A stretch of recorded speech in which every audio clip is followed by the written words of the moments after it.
chạy vô đây, chạy vô đây, chạy vô,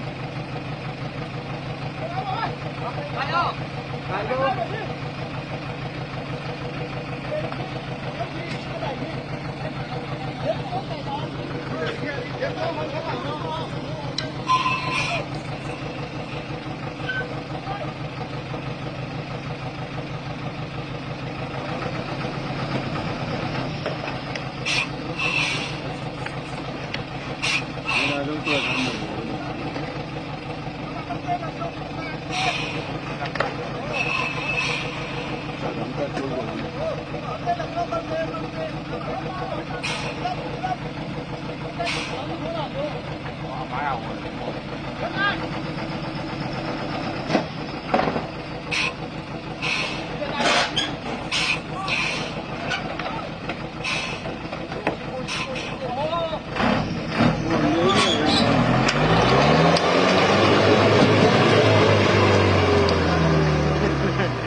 Chia này.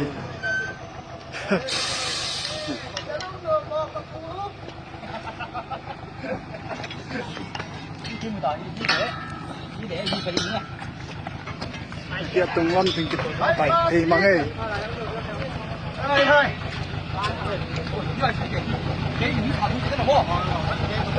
Hậu tôi nói không mua, đi kia này không mua. Đây là không mua. Em tao đi còn không mua, đi còn không kia đúng không? Không mua, chứ ngon hả? Không mua chung biết.